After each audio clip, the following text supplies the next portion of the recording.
अस्सलाम वालेकुम। आज मार्केट 1878 पॉइंट प्लस क्लोज हुई है और वॉल्यूम को अगर हम देखें तो 436 मिलियन का काम हुआ है। लास्ट डे 292 मिलियन का काम था और उससे पहले 230 का था। तकरीबन 2 दिन में जितना काम हुआ है लास्ट 2 डेज़ में उतना मिला के आज काम हुआ है। डबल वॉल्यूम हो चुके हैं। वॉल्यूम नॉर्मल जो है ना 400-450 मिलियन का आजकल काम होना चाहिए, तो वो अच्छा वॉल्यूम है। यूबीएल जो टॉप 5 में कंपनीज है उनमें यूबीएल है, लकी सर्विस, पीपीएल, फौजी फर्टिलाइज़र है। टाइम ज़ाया नहीं करते, आज हमने काफ़ी सारे मैंने क्वेश्चंस का जवाब भी देना है और स्टॉक्स भी डिस्कस करने हैं। कम से कम 5-7 स्टॉक्स हैं जिनको मैंने डिस्कस करना है। तो सबसे पहले तो हम चलते हैं रिपोर्ट की तरफ। रिपोर्ट में आपको नज़र आ रहा होगा कि जो कैटेगरी ए और ए प्लस में तकरीबन 29 स्टॉक्स हैं। ये 12 तक नीचे आए थे, 72 तक गए थे, 72 के बाद 12, 12 के बाद अब 29 हो गए। थोड़ा थोड़ा मुझे लग रहा है कि मार्केट में स्टेबिलिटी आती जा रही है। लेकिन एक बात याद रखिएगा, जो ईरान अमेरिका के मुज़ाकरात नेक्स्ट वीक में दोबारा हो रहे हैं, तो ये 2 महीने, 2.5 महीने, 3 महीने हो सकता है कि ये इस तरह तलवार आपके सर के ऊपर लटकती रहे और न्यूज़ जो हैं वो कभी अच्छी कभी बुरी वो आती रहेंगी। तो न्यूज़ को देखते हुए अगर आप ट्रेड करेंगे तो मुझे लगता है कि 2-3 महीने आपके लिए बुरे होने वाले हैं। आप अपने असूलों की तरफ जाएं, अपनी स्ट्रेटजी को फॉलो करें, तभी आप बच सकेंगे। अच्छा, अब जो अलर्ट कैंडल्स बनी हैं उनको आप देख लें, इनको हम डिस्कस भी करेंगे। PIBTL, ये मुझे स्टॉक, इसके अंदर मुझे कुछ गर्मा गर्मी लग रही है, गहमा गहमी लग रही है। PIBTL, मैपल लीफ सीमेंट अच्छा है, उसके बाद के इलेक्ट्रिक है, फिर निशात मिल है, लकी सीमेंट है, Meezan bank, national food, PTC अच्छा स्टॉक है। इसको आवरली में जाके आप इसको बाय करेंगे क्योंकि डेली में काफ़ी तेज़ हो चुका है ये। के इलेक्ट्रिक को भी आवरली में जाके बाय करेंगे, मैपल लीफ सीमेंट को भी आवरली में जाके बाय करेंगे। इन स्टॉक्स को मैं डिस्कस भी करूंगा। सबसे पहले मैं PIBTL को डिस्कस करता हूं। आपके सामने है PIBTL के अंदर डिस्कशन वाली बात हुआ है उसका वॉल्यूम। आज हुआ है 73 मिलियन का काम हुआ है और नॉर्मली ये पीछे भी अच्छे वॉल्यूम ये फेंक रहा है। लास्ट डे हुआ है 8 मिलियन का, उससे पहले 11, उससे पहले 22, उससे पहले 20, 30, 49, 32 और जहाँ पर 46 भी गया है इसको वॉल्यूम। इसके अलावा 39 तक भी गया है, लेकिन आज इसका रिकॉर्ड वॉल्यूम रहा है 73। तो PIBTL कुछ करने वाला है और मुझे लगता है कि आपको इसमें पोजीशन लेनी चाहिए। ठीक है, लॉन्ग टर्म के लिए भी ले सकते हैं, शॉर्ट टर्म वाली भी ले सकते हैं। लॉन्ग टर्म और शॉर्ट टर्म बिल्कुल डिफरेंट किस्म की स्ट्रेटजीज होती हैं। आपको देखना पड़ेगा। ठीक है, वो आगे जितने भी क्वेश्चंस आएंगे सारी उसमें बातें जो है मैं क्लियर करने की कोशिश करूंगा। ये हो गया जी PIBTL। इसके बाद हम मैपल लीफ सीमेंट के बारे में बात करते हैं जी। मैपल लीफ सीमेंट की जो अलर्ट कैंडल बनी थी वो बनी थी भाई 103 रुपये में। अभी 107 रुपये है, कोई इतना खास ऊपर गया नहीं है, लेकिन 2 दिन से अच्छी मूव बना रहा है। कल भी मार्केट माइनस थी लेकिन ये प्लस में था, आज भी ये प्लस में है।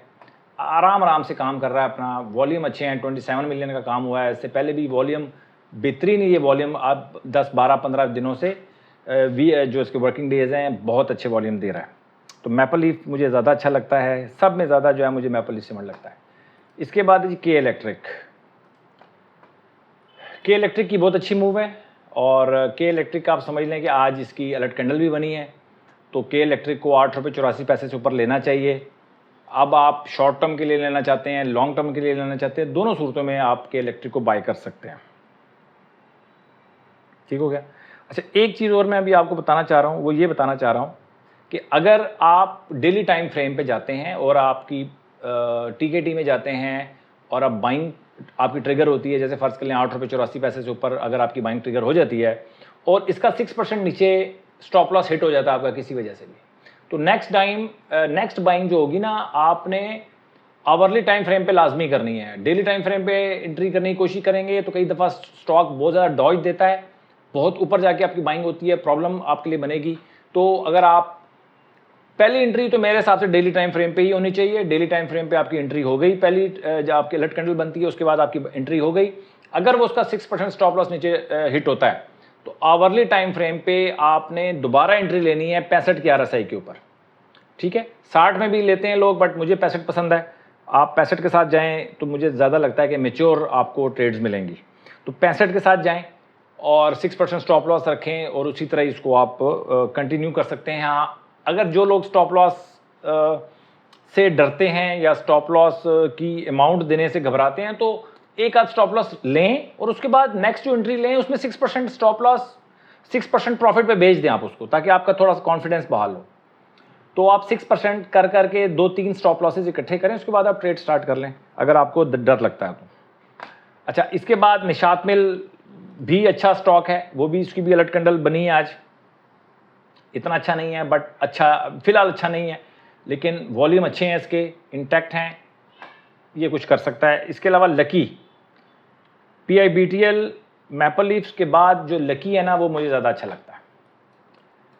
ठीक है जी, लकी एक अच्छा स्टॉक है, इसमें आज अलर्ट कैंडल भी बनी है और ठीक हो गया जी। इसके बाद बेहतर ये है कि आप इसको आवरली में लेंगे ना तो ज़्यादा बेहतर आपके लिए परफॉर्म करेगा, लेकिन बेहतर ये है कि लकी सीमेंट को आवरली टाइम फ्रेम पे लें। आवरली पे अभी मुझे लग रहा है कि इसकी अभी अलर्ट कैंडल नहीं बनी, एक आध परसों शायद अगर जल्दी परफॉर्म अच्छा करता है तो आवरली में भी इसकी अलर्ट कैंडल बन सकती है। बहरहाल आप इसको बाय कर सकते हैं। इसके बाद मीज़ान बैंक है। आज वीडियोस 2 बनेंगी मेरा ख्याल है, एक आज रिलीज़ होगी, एक परसों रिलीज़ होगी।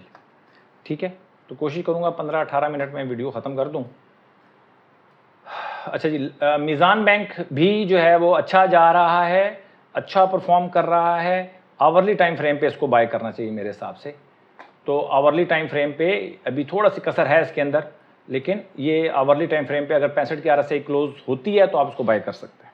ठीक हो, ये हो गए जी हमारे वो स्टॉक्स जो अभी लेटेस्ट ट्राई कर रहे हैं, कोशिश कर रहे हैं कि किसी तरह ट्रेंड में आ जाएं और अच्छे ट्रेंड में चले जाएं। तो इसके बाद मैं कुछ क्वेश्चंस लेना चाहता हूं। अच्छा जी, कुछ क्वेश्चंस हम लेते हैं। पहला क्वेश्चन है जी कि अस्सलाम वालेकुम, ये पुराना मैंने कुछ क्वेश्चन भी इसके अंदर ऐड किए हैं आज, ताकि सारों को जवाब मैं दे सकूं।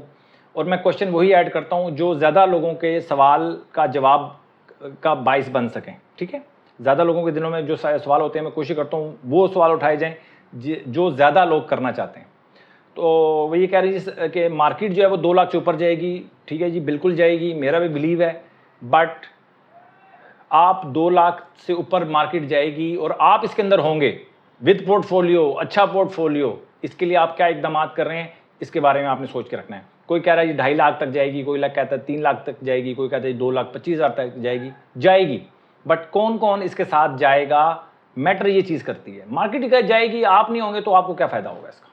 ठीक है, आपने 2.5 लाख पे अगर मार्केट ने जानी है, आपने इसके साथ चलना है और विद पोर्टफोलियो चलना है, और एक 1.80 से लेके 2.5 लाख तक जाने के दरमियान जो प्रॉफिट है वो अगर आप उठा लेते हैं तो इसका मतलब है फिर आपको फिर मार्केट के बढ़ने का फायदा है ना, अदरवाइज तो फायदा ही नहीं है आपको। तो आपने अपने लिए इकदाम करने हैं भाई। मार्केट तो 2.5 लाख क्या छोड़ें, 6 लाख भी चली जाएगी, इससे क्या फर्क पड़ता है। आगे चलते हैं जी। Sir please advice about PSO, इन्होंने बाइंग की है 394 रुपये में PSO में। मैं इस तरह के जो सवाल हैं मैं नॉर्मली जो है वो उसको मैं नहीं करता ऐड, लेकिन इसको ऐड करने का मकसद ये है कि मैं PSO के चार्ट को कर लूँ डिस्कस। इसमें बड़ी एक सीखने की बात है। वो सीखने की क्या बात है कि देखें, PSO को आप देख लें कि डेली टाइम फ्रेम पे आप देखेंगे ना तो क्या कर रहा है कि 200 की मूविंग है, ये देखें, ये रेड लाइन है, 200 की मूविंग एवरेज, इससे काफ़ी नीचे है। तो ये या तो देखें ये प्राइस जाकर जल्दी 200 की मूविंग एवरेज को जाके टच करेगी, या 200 की मूविंग एवरेज आहिस्ता आहिस्ता अगर प्राइस कुछ नहीं करेगी, यहीं पर घूमती फिरती रहेगी, या ऐसे नीचे जाएगी, या बस यहीं पर ट्रेड होती रहेगी, ये जो PSO यहीं ट्रेड होता रहेगा, तो 200 की मूविंग एवरेज इसको जाके लगेगी। तो कहीं ना कहीं 200 का इसका मिलाप होगा आपस में, तो हमें इंतज़ार करना है कि 200 की मूविंग एवरेज क्रॉस कर जाए। अब आप एक बात ध्यान में रखें कि आज चल रहा है 351। पहले मैं उन भाई का जवाब दे दूं कि 394 का इन्होंने लिया, बिल्कुल टॉप पे कहीं जाके, यहाँ पर कहीं लिया, 200 की मूविंग एवरेज से नीचे ही लिया था टॉप पे जाके। जब ये नीचे गया था 320 से गया ऊपर 394 पे जाके उन्होंने बाइंग की। तो भाई अभी तो आप वेट ही करें। पहली बात तो ये है कि जब भी आप बाइंग करते हैं तो ये देखा करें कि आपने किस नीयत से लिया था, वो नीयत याद रखें, बल्कि डायरी पे लिखा करें। नीयत इंसान की बदलती रहती है, डायरी पे जो लिखा होता है ना वो नहीं बदलता। तो डायरी के ऊपर जो लिखा था ना आपने, उसके ऊपर आपने उसको फॉलो करना है, तभी ये मार्केट के अंदर आप चल सकेंगे, अदरवाइज बड़ा मुश्किल होगा। अच्छा, मेरे हिसाब से तो वीडियो स्टार्ट ही नहीं हुई और 10 मिनट गुजर गए। कोशिश करता हूँ जल्दी मैं ख़त्म कर दूँ मामला। 200 की मूविंग एवरेज से बहुत नीचे है पीएसओ। अभी आपने इंतज़ार करना है। अब लोगों के जहन में होगा यार कि अभी तो पीएसओ चल रहा है 350 और 200 की मूविंग एवरेज इसकी है 418, तो हो सकता है 400 पे जाके कहीं आप इसके अंदर एंट्री लें। तो भाई 400 पे एंट्री ले लेंगे, वो सस्ता लगेगा, यहाँ पर मुझे महंगा लगता है। उसकी क्या वजह है कि देखें, हो सकता है 1 महीना लग जाए, हो सकता है 2 महीने लग जाएं, हो सकता है 3 महीने लग जाएं। तो बजाय इसके कि आप पीएसओ में एंट्री लें, ये 50 रुपये आप कुर्बान कर दें। भाई PIBTL चल रहा है, मैपल लीफ सीमेंट चल रहा है, लकी सीमेंट चल रहा है, मिज़ान बैंक चल रहा है, ये स्टॉक जो हैं PTC है, PSX है और बहुत सारे ऐसे स्टॉक्स हैं जो कि चल रहे हैं। तो उनमें काम करेंगे ना, हम उनमें से पैसा बनाएंगे। तो इसमें जो पैसा हमारा ज़ाया होगा वो ज़ाया नहीं हुआ, हमने कहीं और से डबल ट्रिपल बना चुके होंगे जब तक आप पीएसओ में से 50 रुपये बनाएंगे। और 50 रुपये बनते कितने हैं भाई? 50 रुपये बनते कितने हैं? 13-14% बनता है। अगर मैं आप ये एज्यूम कर रहा हूँ कि यार ये बड़ी जल्दी जाके ये 200 की मूविंग एवरेज को टच कर जाए, जाके 200 की मूविंग इसको टच करेगी तो रेट 350 ही होगा। तो इस तरह के जो गैप्स होते हैं वो आपको तंग करते हैं कि यार ये गैप फिल होते होते बड़ा टाइम गुजर जाएगा तो मैं बाइंग कर लेता हूँ, ठीक है। लेकिन जो स्टॉक्स चल रहे हैं, जो आम पका हुआ है उसको उतारने की कोशिश करें। जो कच्चा आम है वो ख़राब हो जाएगा उतारेंगे तो आप, ठीक हो गया। अच्छा, अब आगे चलते हैं। अगला क्वेश्चन है आपका। अच्छा जी, ये पीएसओ का चार्ट मैंने डिस्कस कर लिया। आपको पीएसओ के चार्ट में डिस्कशन यही करनी थी कि 200 की मूविंग एवरेज से नीचे देखें कितनी दफ़ा इसने मूव दी है। एक दफ़ा ये 342 से 400 रुपये तक गया, फिर नीचे आ गया। फिर ये 320 से 398 तक गया, फिर नीचे आया। और फिर ये 345 से फिर गया ऊपर 371 तक। ये जो छोटी छोटी मूवमेंट है ना, इनको पकड़ना बहुत मुश्किल है। इन मूवमेंट को पकड़ने की कोशिश करेंगे, वो 15 मिनट के टाइम फ्रेम पे आपको काम करना पड़ेगा। करना चाहते हैं तो कर लें, 2-3% के लिए काम करते हैं आप तो कर लें। 2-3% से ज़्यादा इसमें से निकलेगा कुछ नहीं इस तरह के स्टॉक में से। तो 2-3% लेने के लिए जाएंगे तो अक्सर 6-7-8% दे के जाएंगे, तो फ़ायदा क्या होगा आप, ठीक हो गया। अब आगे चलते हैं। ये इमरान इस्माइल साहब हैं, ये कह रहे हैं फॉर एग्जांपल अगर आप एक स्टॉक खरीदते हैं, साथ ही वो नीचे जाना शुरू हो गया तो बेच देना चाहिए या एवरेज करना चाहिए जबकि कैश भी कम हो। सर, लेने से पहले आपने डिसाइड करना है कि आपने स्टॉक का करना क्या है। नीचे जाता है स्टॉप लॉस पे हिट आपने बेच देना है, या आपने नीचे 12% पे 10% पे 15% पे 20% पे, जो भी आप डिसाइड करते हैं, जो भी आपकी स्ट्रेटजी है उसके मुताबिक आपने उसको एवरेज करना है। ये दो ही आपके पास ऑप्शन है। तीसरा कोई ऑप्शन है तो बताएं। तीसरा ऑप्शन अगर आपके पास ये है कि नीचे जाता रहे और आप खरीदे ना, नीचे एवरेज ना करें और फिर जब ऊपर जाएगा तब आप सेल करेंगे, फिर उसमें बहुत टाइम ज़ाया होगा। फिर आपको स्टॉक मार्केट में जो अगर आप एवरेज नहीं करेंगे तो स्टॉक मार्केट में फिर आप इतना लंबे अरसे तक टिक भी नहीं सकेंगे, बड़े प्रॉफिट भी नहीं बना सकेंगे। अगला क्वेश्चन है कि I don't believe in stop loss rather bye there. इन्होंने महबूब शाह साहब हैं, ये कहते हैं जी कि मैं स्टॉप लॉस पे बेचना मुझे पसंद नहीं है, मैं वहाँ पर बाय करता हूँ। ये मैं फिर आपको बता रहा हूँ कि डिपेंड करता है। अगर आप लॉन्ग टर्म इन्वेस्टर हैं तो आप बेशक जो है, बल्कि बेहतर यही है कि आप विदाउट स्टॉप लॉस जाएँ, और इसको मैं बोलता हूँ अनलिमिटेड लॉस के साथ जाएँ, ठीक है। अनलिमिटेड लॉस के साथ जाएंगे तो फिर आपको एवरेज के साथ जाना पड़ेगा। आप एवरेज करेंगे, एवरेज जल्दी नहीं करेंगे, वो उसकी भी एक ख़ास डिफरेंस होगा 15 से 20%, 10 और 20 के दरमियान कहीं ना कहीं आप जाकर उसको एवरेज करेंगे। और हर एवरेज के दरमियान मतलब गैप होना चाहिए, ये नहीं कि जल्दी एवरेज करेंगे तब भी प्रॉब्लम है।